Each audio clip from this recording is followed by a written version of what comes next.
ሰይፉ ፋንታሁን እንዴት በነጻነት ቀብር ላይ አንተ ትኩራራለህ? በቀብሩ ፕሮግራም ላይ ንግግር እንድታደርግ ተጋብዘ ንግግሩን ያልተቀበልከው ወይንም ያላደረከው ስለኮራህና ስለተመጻደቅክ ነው። በአርቲስት ነጻነት ወርቅነህ ህልፈት ዙሪያ የተገለጠው የሰይፉ ድብቅ ማንነትና ያልተነገረው ውለታ ብዙዎችን እያነጋገረ ይገኛል። ዛሬ ላይ ይቅርታ ቪዲዮ ነው የመጣሁት። ስለ ጎንደር በሰራሁት ያ ኮንሰርቱ ኃጢአት ነው አይሆንም መሆን የለበትም ብዬ ነበረ። ግን የዲያቆን ሄኖክ ኃይሌን ካስረዳኝ በኋላ ያው ኃጢአት እንዳልሆነ ገብቶኛል ማለት ነው። ስለዚህ ሰላም ጤና ይስጥልኝ፣ እንዴት አላችሁ? እግዚአብሔር የተመሰገነ ይሁን። በአዲስ ቪዲዮ ተመልሼ መጥቻለሁ። እንግዲህ ዛሬ የምንመለከተው እንግዲህ በጣም ተወዳጅ የሆነው አርቲስት ነጻነት ከዚህ ዓለም ድካም ማረፍ ይታወሳል። ይህንን ተከትሎ እንግዲህ ሰይፉ ፋንታሁን አንድ ድብቅ ማንነቱ ወጥቷል። በተለይ ከዚህ ከአርቲስቱ ጋር በተገናኘ ያ ድብቅ ማንነት ብዙዎችን እያስገረመ ብዙዎችን እጃቸውን ባፋቸው እያስጫነ ያለ ነውና ይህ ነገር ምንድነው የሚለውን እንመለከታለን። ሌሎችን ነገሮችንም አስቃኛችኋለሁ። እስከ መርሃ ግብሩ ፍጻሜ ድረስ አብራችሁን ቆዩ። ላይክ ማድረጋችሁን፣ ሼር ማድረጋችሁን፣ ቤቱንም ሰብስክራይብ ማድረጋችሁን አትዘንጉ እያልኩኝ እስቲ በቅድሚያ የምንመለከተው እንግዲህ ሰሞኑን የጥምቀት በዓልን በድምቀት አክብረናል በተለያየ አካባቢ። ይህንን ተከትሎ በጣም ታሪካዊ ታዋ በሆነች በጎንደር የጥምቀት በዓል ተከብሯልና በጎንደር ደግሞ የጥምቀት በዓል ጋራ ማይገናኝ የተጻረረ ነገር ሲደረግ ብዙ ትችቶች ቀርበዋል። ያንን ትችቶችም ስናቀርብ ብዙዎች ደግሞ ትክክል አይደላችሁም የሚሉ ነገሮችን አንስቷል። ከዚህ ጋራ ተያይዞ ዲያቆን ሄኖክ ኃይሌ የሰጠው አንዳንድ የቤተክርስቲያን ልጆችም የሰጡትን ምላሽ አስተያየት እንስማና እንነጋገራለን። ጎንደር አፍራለች፣ ጎንደር ተዋርዳለች፣ ጎንደር ተንቃለች። እምነቱ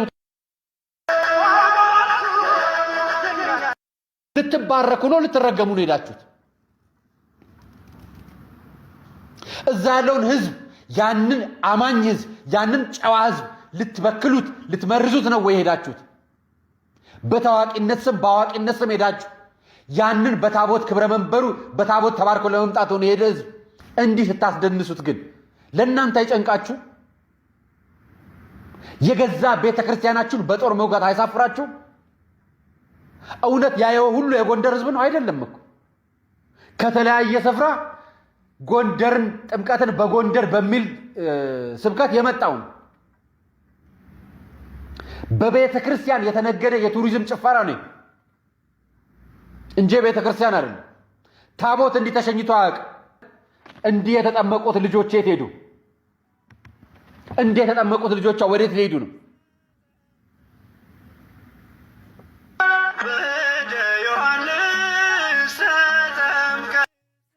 በዛ ሁሉ ታቦታት የተባረከው ጸበል የዋኘው ህዝብ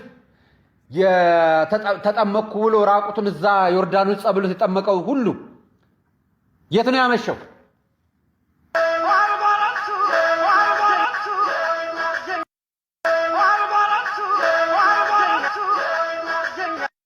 ይችን ጎንደር ከ4 ከ5 ዓመት በፊት ታቋታላችሁ? አታቋት? ይችኛዋን ጎንደር ታቦት በመዝሙር አጅባ ሸኝታ በታቦት ባህር ባርካ በታቦት አስጠምቃ በታቦት የባረከችው ህዝብ ተዋርዶ ሲመጣላት እቺን ጎንደር ታቋታላችሁ? እቺን ጎንደር ነው ያላቃት። ይሄ ነው ሲሰራ ውሎ ደሞዙን የተነጠቀ ሰራተኛ እንዴት ያሳዝናል። ሲዘምር ውሎ ሙዚቃ ከበሩን የተነጠቀው ክርስቲያን እንዴት ያስጨንቃል። ዜማዋ ተለውጧል፣ መዘምሯ ተዘንግቷል፣ መንፈሳዊ ማንነቷ ደብዝዞ ሌላ ገጽ ያላት ሆናለች። እብዶች ተሰብስበው መጥተው ወጣቷን ያሳበዱባት ዘፋኝ መንግስት ሰማያትን ከአይወርስም። አዎ አይወርስም። እንዴት ሰው ታቦት ሲያጅብ ውሎ የተቀናበረ ጭፈራን ያስከትላል። ዛሬ ላይ ይቅርታ ቪዲዮ ነው የመጣሁት። ስለ ጎንደር በሰራሁት ያ ኮንሰርቱ ኃጢአት ነው አይሆንም መሆን የለበትም ብዬ ነበረ። ግን የዲያቆን ሄኖክ ኃይሌን ካስረዳኝ በኋላ ያው ኃጢአት እንዳልሆነ ገብቶኛል ማለት ነው። ስለዚህ በዛኔ የነበራችሁ ሰዎች ይቅርታ እንድታረጉልኝና ዲያቆን ሄኖክ ኃይሌ እስቲ ያለውን ስሙና ሐሳባችሁን በኮሜንት አስቀምጡልኝ። ከዛ ውጪ ቅድም እንዳነሳው የዘፈን ባህላዊ ሲሆን አገራዊ ሲሆን ጥሩ ነው። ይዘቱ መልካም መልእክት ያለው ዘፈን ሲሆን መልካም ነው የሚለው ሐሳብ ሊመስል ይችላል፣ እውነት ሊመስል ይችላል። ግን በፍጹም የተሳሳተ ነው። እንግዲህ ቤተክርስቲያን የምትፈቅደው ዘፈን ወይም ብንዘፍነው ችግር የሌለው አንድ ብቻ፣ እሱም የኢትዮጵያ ብሔራዊ መዝሙር ነው። የሀገርን በተመለከተ ግብር እንደመክፈል ስለሚቆጠር የዜግነት ክብር የሚለውን ሰው ሲል መዋል ይችላል። ከዛ ውጭ ግን እየተነጋገርን ያለነው ስለ መጽሐፍ ቅዱስና ስለ ሃይማኖት ከሆነ ይሄኛው ልክ ነው። ባህላዊ ስለሆነ ምክር ባህላዊ ከተባለ የትኛው አካባቢ ባህል ነው ጽድቅ የሚሆነው? ዘፈን ዘፈን ነው። ዓለማዊ ነገር ዓለማዊ ነው። እንግዲህ እንደሰማችሁት ነው። ዘፈን ባህላዊ ነው የሚባል ነገር የለም። ኃጢአት ነው። ጎንደር ላይ ጥምቀት እንዴት በዘፈን ይከበራል የምትሉ ሰዎች በደንብ አድርጋችሁ ስሙኝ። ሁላችሁም ይሄን ቪዲዮ በደንብ አድርጋችሁ ሼር እና ኮፒ ሊንክ፣ ላይክ፣ ሪፖስት እያደረጋችሁ ለብዙዎች እንዲዳረስ አድርጉልኝ። ላይክ አድርጉና ጀምሩት። ቤቱን ሁላችሁም ፎሎ አድርጉት። እናም ብዙዎቻችሁ ጎንደርን የሚያክል የሃይማኖት ሀገር ላይ እንዴት ጥምቀት በዘፈን ይከበራል እያላችሁ ስትነቅፉ ነበር፣ ሐሳብ ስትሰጡ ነበር። ትክክል ናችሁ እኮ እኔም ከናንተ አንዱ ነኝ።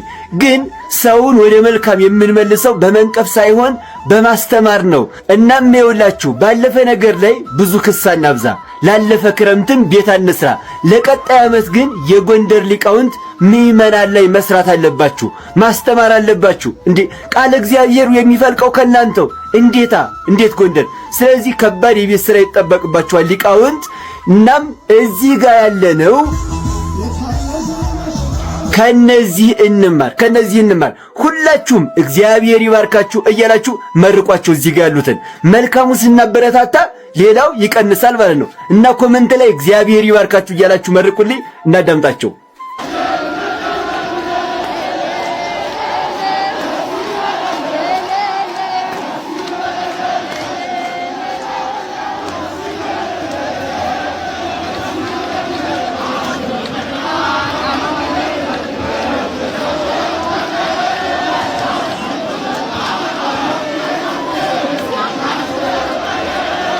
እግዚአብሔር ሁላችንንም ለዓመቱ ያደርሰን። እግዚአብሔር ይባርካችሁ። እዚህ ጋር ያለነውም ከነዚህ እንድንማር እግዚአብሔር ይርዳን። እንግዲህ እንደተከታተላችሁት ነው። በጣም የሚገርም ነው። እኔ በዚህ ላይ ቪዲዮዎችን ሰርቼ ነበርና አንዳንድ ሰዎች ምንድነው ሲሉ ባይዘው መታሰብ ያለበት ዘፈን በቤተ ክርስቲያን ውስጥ ኃጢአት ነው። ይሄ ምንም አይነት ማስተባበያ የምንሰጠው አይደለም። ምንም አይነት ለእርምት የሚሆን ነገር የምንሰጠው አይደለም። ዘፈን በቤተ ክርስቲያናችን ኃጢአት ነው። ይህን ማመን ያስፈልጋል። እንግዲህ ይህንን በምንናገርበት ሰዓት አንዳንድ ሰዎች እንዴት እነዚህ ሰዎች ታፍነው እነዚህ ሰዎች ስለ ሀገራቸው ነው እየዘፈኑ ያሉት እንዴት እንደዚህ ተላላችሁ? ያውም ደግሞ በአመት አንዴ የሚመጣ በዓል እኮ ነው። በዚህ በአመት አንዴ ላይ የሚመጣ በዓል የተጨቆነ ህዝብ ያንን ከጭቆናው የተፈታበት እስኪመስል ድረስ ነው ይህንን ያደረገው ብለው ሲተቹ ያየናቸው ሰዎች አሉ። ባይ ዘ ዌይ ክርስትና የፈተና ህይወት ነው። ይህን ማመን ያስፈልጋል። በክርስትና ውስጥ ስንኖር ድሎት የለም። በክርስትና ውስጥ ስንኖር ምቾት የለም። በክርስትና ውስጥ ስንኖር ሁሉም ነገር አልጋ በአልጋ የለም። ክርስትና የፈተና ነው። ልክ በእሳት ውስጥ ተፈትነን ነው ምን ጠራው እንደ ወርቅ ማለት ነው። ይሄንን በደንብ ልናስብ ያስፈልጋል። እንዴ ቤተክርስቲያንን የምንወክለው በጭፈራ ነው እንዴ? የታፈንን እንደሆነ ዝማሬዎችን ነው እንጂ መዘመር ያለብን መዝለል ነው እንዴ ያለብን? ታቦታቱ ወጥተው የባረኩትን ምድር፣ መስቀሉ ወጥቶ የባረከውን ምድር፣ ዕጣን የተጤሰበትን ምድር እኛ ታቦታቱ ወደ መንበረ ክብራቸው እንኳን ገብተው ሳያልቁ ያንን ስንዘልበት ያንን ስንጨፍርበት እግዚአብሔር ይሄን ይወዳል ብላችሁ ታስባላችሁ? እግዚአብሔርን በዚህ እናስደስታለን ብላችሁ ታስባላችሁ? ይህ እኮ ሃይማኖታዊ ስነ ስርዓት ነው። ሃይማኖታዊ በዓል ነው እንዴ። የገናን በዓል ለማክበር የአእላፋት ዝማሬ ለምን ተዘጋጀ? ህዝቡ ወጣቱ ወዴት እንዳይሄድ ነው? ወደ ጭፈራ ቤት የጌታን ልደት ለማክበር የጌታን ልደት ለማሰብ ወደ ጭፈራ ቤት ሄዶ ኮንሰርቶች ላይ እንዳይሳተፍ እኮ ነው የአእላፋት ዝማሬ የተዘጋጀው። የአእላፋት ነገር የመጣው ማለት ነው። ጥምቀት ራሱን ችሎ ሃይማኖታዊ ስነ ስርዓት ሲሆን ደግሞ እኛ ገልብጠን ወደ ሌላ ነገር የምንወስደው ኢ መንፈሳዊ ኢ ክርስቲያናዊ ኢ ቤተክርስቲያናዊ የሆኑ ነገሮችን የምናደርገው ለምንድን ነው? በዚህ ነው እንደ ማንነታችን የምናሳየው?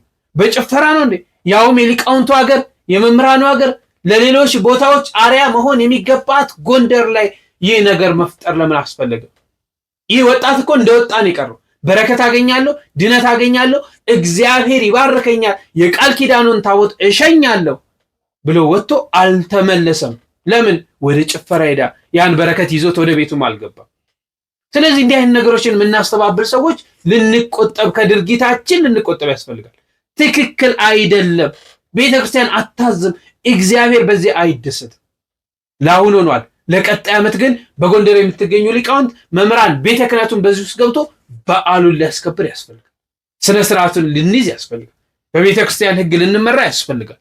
እግዚአብሔር በሚወደው መንገድ ልንሄድ ያስፈልጋል። የእሱ ማደሪያ የሆነውን የቃል ኪዳኑን ታቦት አክብረን እሱ በማይደሰትበት ዘፈን ስንዳራ ስንጨፍር እንዴት ነው በዚህ ልክ የምናስበው? ይህ ፍጹም ስህተት ነው። አንዳንዴ ምክንያት ከተጠያቂነት እንደማያድነን ማሰብ ያስፈልጋል። ለመዳራትና ኃጢአት ለመስራት ምክንያቶችን ባንደረድር ጥሩ ነው። በዝማሬ ብናቀልጠው ምድሪቷን፣ በምስጋና ብናቀልጠው ምድሪቷን ምን አለበት? ስለዚህ ይህ ነገር በደንብ ሊታሰብበት ይገባል ብዬ አስባለሁ። እሺ ወደ ያዝነው አጀንዳ ከማለፋችን በፊት እስቲ 2-3 የጥምቀት ሁነቶችን ላሳያችሁና ወደ አጀንዳችን እናልፋለን።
በጣም ደስ የሚል ነው። እንግዲህ በርካታ ደስ በሚል ሁኔታ ተከብሯል።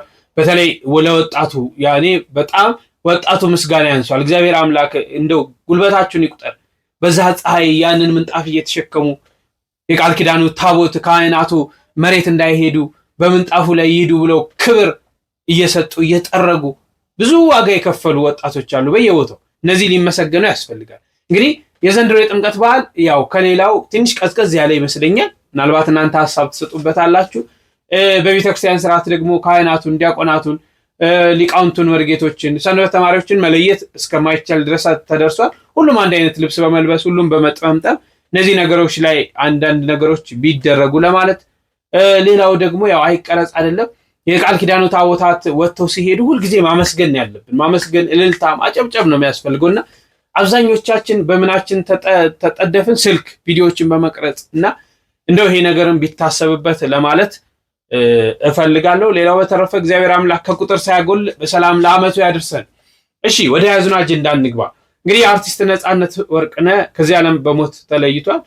እጅግ ያሳዝናል። ሁሉም ልብ ውስጥ ያለ በነፃ የተወደደ አርቲስት ነበር።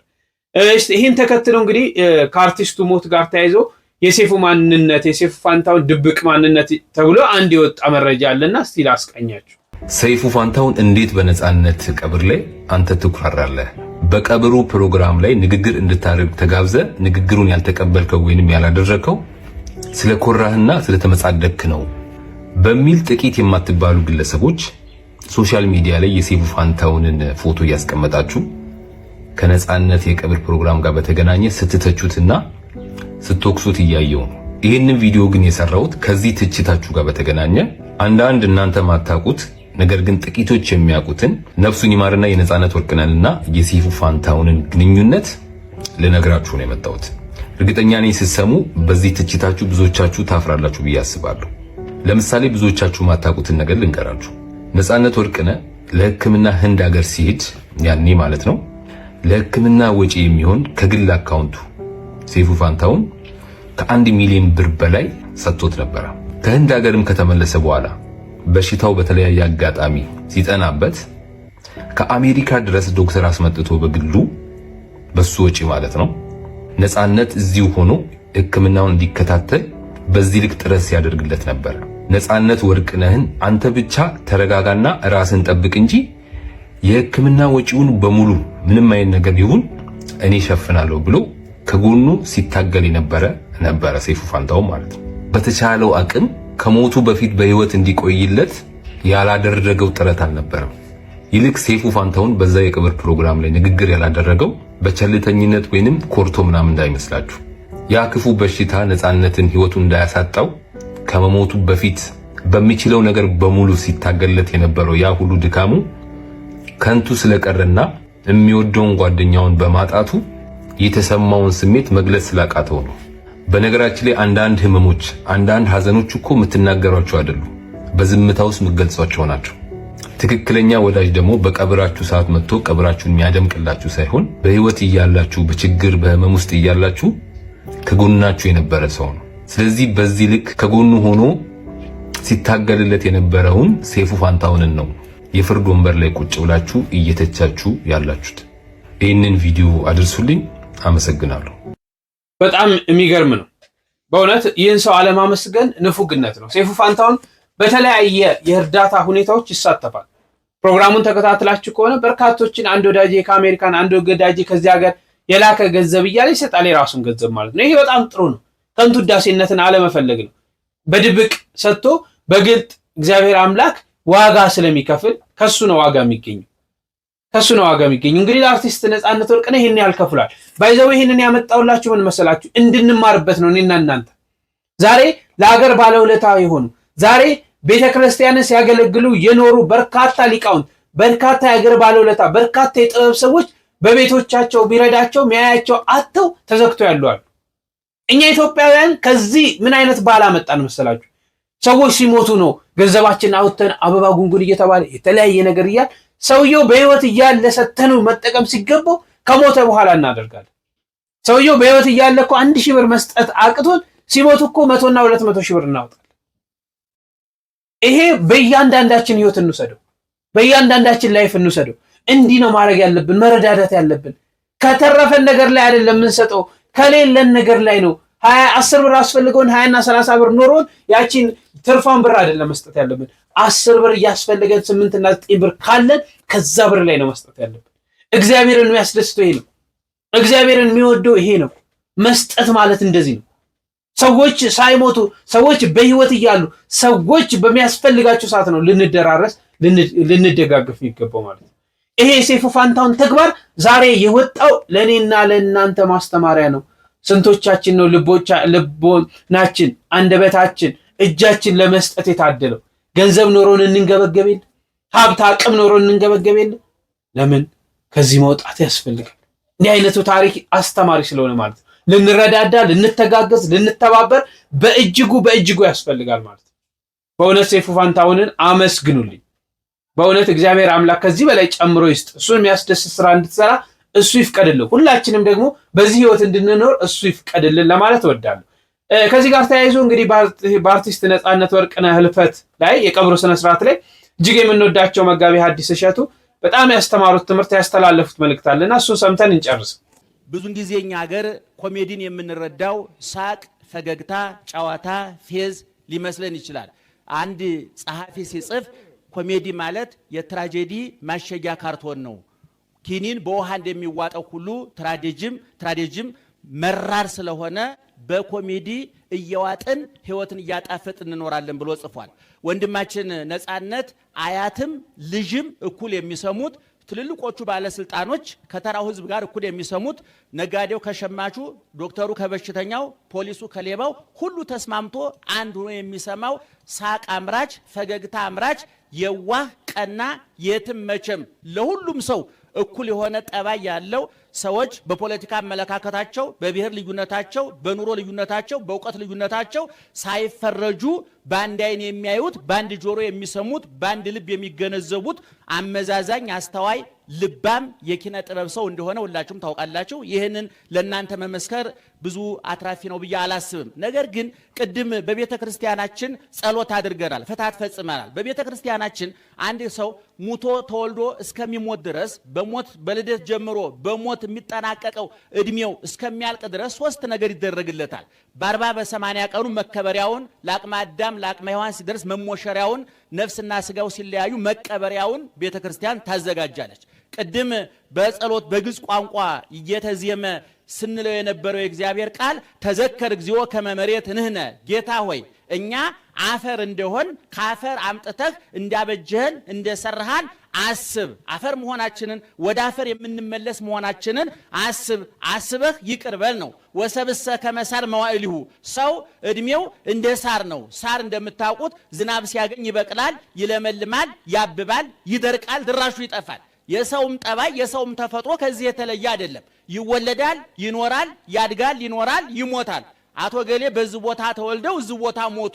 ይሄ የተለመደ በሀብት በእድሜ በእውቀት በቋንቋ በፖለቲካ አመለካከት ሁላችን አንድ ሆነን የምንሳተፈው የጋራ ህይወታችን ነው። ሞትና ህይወት የተለመደ ነው እና ቅድም ሲነገር የነበረው ይሄ ነው። እንግዲህ ይሄን አጋጣሚ ተጠቅመን ወገኖቻችን የምናስተላልፈላችሁ አጭርና ቀላል መልእክት ኢየሱስ ክርስቶስ እንደተናገረው እኔ ትንሣኤና ህይወት ነኝ፣ በእኔ የሚያምን ቢሞትም ሕያው ነው እንዳለ ህይወት ይሄ ነው። በቃ አለቀ። ይኖራል፣ ይሞታል። ነገር ግን እኔ በሞትና በልደት መካከል ባለችው ረጅም ይሁን አጭር ይሁን መካከለኛ ይሁን ረጅም ይሁን እድሜው 30 ዓመት ኖረ 50 60 ዓመት ኖረ 100 ዓመት ኖረ ከዛ በላይም ኖረ ሞተ የሚባለው አይቀርም። ስለዚህ እኔ እንዲህ ድንገት ረግፈን ለምንቀረው እድሜ እንዲህ በድንገት ለምንጠራበት እድሜ ቂም፣ ጥላቻ፣ ክፋት፣ ተንኮል፣ መለያየት፣ በሰዎች ሐዘን፣ በሰዎች ኪሳራ፣ በሰዎች መዋረድ መደሰት ማቆም አለበት። በእውነቱ ዛሬ ስድብ እየተዘራ ጥላቻ የሚታጨድበት ዘመን ላይ ነው ያለ ነው። ክፋት፣ ተንኮል በቅሎ አብቦ የተመረተበት ዘመን ላይ ያለ ነው። ሰዎች ለሚናገሩት ንግግር ለሚያደርጉት ነገር ኃላፊነት የማይሰማቸው ተንኮል፣ ክፋት የሰፈነበት ነው። አሁን በዚህ አጋጣሚ እንዲህ አይነት ሞት ሊያስተምረን የሚገባው አንጀታችንን ሊቆርጥ አንገታችን ሊያስደፋ ሳይሆን የሚገባው ምንድነው እየሆነ ያለው? ይሄ ነገ ከነገ ወዲያ እናንተ ተራ ነው፣ የኔ ተራ ነው። ሁላችን ምን ታጨዳለን? ተዘርተናልና በቅለናል፣ በቅለናልና በስለናልና እንታጨዳለን። የሰው ልጅ በሞት እየተዘራ በዚህ ዓለም እያደገ በሞት እየታጨደ በመቃብር እየተፈጨ ወደ መንግስተ ሰማያትም ወደ ገሃነመ እሳት ነው የሚሄደው። ስለዚህ ወገኖቻችን እኔ በዚች አጭር ደቂቃ የማስተላልፍላችሁ መልእክት እንፋቀር፣ እንዋደድ፣ እንስማማ፣ እንተሳሰብ፣ አንገፋፋ፣ አንበዳደር። በየቢሮ በየንግድ ቦታው በየትዳሩ በየቦታው የምናየው ግፍ፣ ተንኮል፣ ሸፍጥ፣ በቀል፣ ቂም፣ ስድብ ሁሉ ይበቃል። ሞት ትልቅ መምህር ነው ወገኖቻችን። እኛ ምናልባት ተናግረን ላናጠግባችሁ እንችላለን፣ ተናግረን ላናረካችሁ እንችላለን። በእምነት ላንመሳሰል እንችላለን፣ በፖለቲካ አመለካከት ልንለያይ እንችላለን። ሞት ግን ሁሉም ግን ቤተ ክህነትም ቤተ ሙስሊምም ቤተ መንግስትም አንኳኩቶ ይገባል። ከተራው ሰው እስከ ፓትርያርኩ፣ ከተራው ሰው እስከ ጠቅላይ ሚኒስትሩ ሁሉንም አንኳኩቶ እኩል ሲያስተምር የሚሰማ የሁሉን ጆሮ የሚከፍ የሁሉም ቤት የሚያንኳኳ ሞት ነው። ከሞት ምንድነው የምንማረው? ቅድም እንዳልኳችሁ ለአጭር እድሜያችን ይሄ አንዳንዱ እድሜያችን አሁን ወንድማችን በ1974 ነው የተወለደው። እውነቱን ለምነው ወደ 42 43 አመቱ ነው። ገና የመስሪያ ሰዓት ነው፣ የመስሪያው ሰዓት ነው። ነገር ግን እግዚአብሔር ሰዎች መቼ መጠራት እንዳለባቸው አጀንዳው ያለው እግዚአብሔር እጅ ነው። መቼ ተዘርቶ መታጨድ እንዳለበት እህል መቼ ተዘርቶ መታጨድ እንዳለበት የሚያውቀው ገበሬ ነው። እኛ የክርስቶስ እህሎች ነን። በደሙ ያበቀለን፣ በስጋው ያዳበረን፣ በመስቀሉ ያጠረን፣ በሞቱ በትንሳኤው በእርገቱ በዳግም ብጻቱ ተስፋ የሰጠን ለሰማያዊ መንግስቱ ያጨን ከጨለማ ወደ ብርሃን ከሞት ወደ ሕይወት ከመቃብር ወደ ትንሳኤ ከምንም ከጨለማ ሕይወት ወደ ተትረፈረፈ ተስፋ ወደሚደነቅ ብርሃን የጠራን እሱ ነው። ቅድም በፍታቱ ስንል የነበረው ጌታ ሆይ ወደ ምድር የላከውን ልጅህን በ40 ቀኑ በክርስትና ተቀብለን በጥምቀት በሜሮን አክብረን አቆይተነዋል። አሁን ደግሞ የመኖሪያ ጊዜውን ጨርሶ ወደ አንተ መጥቷል። በርህን ክፈት፣ እጅህን ዘርጋ። መስቀል ላይ የዘረጋቸውን እጆችን ዘርጋና ተቀበለው። በቁስል ፈውሰዋል፣ በሞት ሕይወት ሰጥተዋል፣ በመቃብር ትንሣኤን ሰጥተዋል። አሁን ወደ አንተ መጥቷል ብለን የመሸኛ ደብዳቤ ነው የጻፍነው። እርግጠኛ ነኝ አባታችን ጩኸታችንን ሰምቶ ልመናችንን ሰምቶ በሩን ከፍቶለታል፣ ፊቱን መልሶለታል፣ እጁን ዘርግቶለታል፣ ወደ ሰማያዊ መንግስቱ አስገብቶታል። ስለዚህ ወገኖቻችን እባካችሁ በዚህ አጋጣሚ ተጠቀሙበት። ከክፋት ተመለሱ፣ ከጭካኔ ተመለሱ፣ ከተንኮል ተመለሱ፣ ከሐሜት ከጥላቻ ተመለሱ፣ ከስድብ በተለይ ይሄ 10 15 እና 20 ዓመት ኢትዮጵያውያን ከሃይማኖትም ከሰብና የሚያፈነገጥንበት እንኳን ለክርስትና ለሰብና የማይመጥን በእውነት መጥፎ እጅግ መጥፎ መርዘኛ ጥላቻ ውስጥ የገባንበት ነው። ነገ ለምንሞተው ዛሬም አሁን እዚህ ውስጥ ተሰልፈናል። ማን እንደሚሞት ከዚህም እንደወጣ የሚታወቅ ነገር የለም። ወንድማችን ለመገናኘት ቀጠሮ ነበረን ከኔ ጋር። ነገር ግን ትናንትና ተደውሎ ሞተ ሲባል እኔ እውነቱ ራሴን ነው የጠየኩት። ስለዚህ ወገኖቻችን እባካችሁ ልዩነቶቻችን እናጥባቸው፣ ጥላቻዎቻችን እናጥፋቸው፣ ስድቦቻችሁን መጥኗቸው፣ ምላሳችሁን ተቆጣጠሩ፣ ልባችሁን ተቆጣጠሩ፣ ይሉንታ ይኑራችሁ፣ ኃላፊነት ይሰማችሁ። ሞት የሚባል አዳምና ሔዋን ያመረቱት ጊዜውን ጠብቆ የሚፈነዳ ቦምብ በየሁላችሁ ውስጥ ተጠምዷልና ሳይፈነዳ ፈንጁን አምክኑት። ማምከኛው ንስሐ ነው። ማምከኛው ፍቅር ነው። ማምከኛው ሰላም ነው። ማምከኛው ክርስትና ነው። ማምከኛው ወንጌል ነው። ማምከኛው ክርስቶስ ነው። ስለዚህ የወንድማችን ነፍስ ከአብርሃም ከይስሐቅ ከያዕቆብ ያሳርፍልን። እንደምታውቁት ዛሬ ጥምቀት ነው። ከተራ ነው፣ ታቦት ይወጣል። ነገሮችን ከዚህ በላይ ብዙ ማስፋት አለብን ብዬ አላስብም። ነገር ግን እህታችን ውድ ባለቤቱ እግዚአብሔር ያጽናሽ፣ ያበርታሽ፣ እግዚአብሔር ካንቺ ጋር ይሁን። በእውነት ጨለማው ያልፋል፣ በጋ ይመጣል፣ ክረምቱ ያልፋል፣ ሌሊቱ ያልፋል፣ ቀን ይመጣል። እናጽናናሻለን፣ እናስተምርሻለን። ይሄ ሁሉ ሰው ካንቺ ኮን ነው። በእውነት እሱን መመለስ ባንችል እንባሽን መግታት እንችላለን፣ ልባችን ማጽናናት እንችላለን። የአምላካችን ቃል ፈዋሽ፣ ለዋጭ፣ ጠጋኝ፣ ከማረም በላይ እንባባሽ፣ ከጅቢ በላይ ቁስል ፈዋሽ፣ ከወገሻ በላይ ልብ ጠጋኝ ነውና በቃሉ እንጠግንሻለን፣ እናስተምርሻለን። ለአሁን ግን ከዚህ ይበቃናል። እግዚአብሔር ያጽናችሁ፣ እግዚአብሔር ያበርታችሁ። የወንድማችን የቃላብን ነፍስ ከአብርሃም ከይስሐቅ ከያዕቆብ ያሳርፍ። ለመምራችን እግዚአብሔር አምላክ ቃል ሕይወትን ያሰማልን። እኛም በሰማነው ፍሬ የምናፈራበት ያድርገን። እግዚአብሔርን አስደስተን ንስሐ ገብተን ስጋ ወደሙን ተቀብለን የመንግስቱ ወራሾች ለመሆን ያብቃል። የወንድማችንንም የአርቲስት ነጻነትን ነፍሱን ከቅዱሳኑ ከደጋጎቹ ጎን ያሳርፍልን። ለዓመቱ ሁላችንንም በሰላም ያደርሰን። ከዚህ ጋር ተያይዞ እንግዲህ በዚህ በጥምቀት በዓል ላይ እንግዲህ 4 ወንድሞቻችን ሕይወታቸውን አጥቷል። ሰረገላ ሲገፉ የቃል ኪዳኑን ታቦት እግዚአብሔር አምላክ ነፍሳቸውን ከቅዱሳኑ ጎን ያሳርፍ፣ ቤተሰቡን ያጽናናልን ለማለት እወዳለሁ። በሌላ መርሃ ግብር እስክንገናኝ እጅግ አከብራችኋለሁ። ቸር ቆዩልኝ።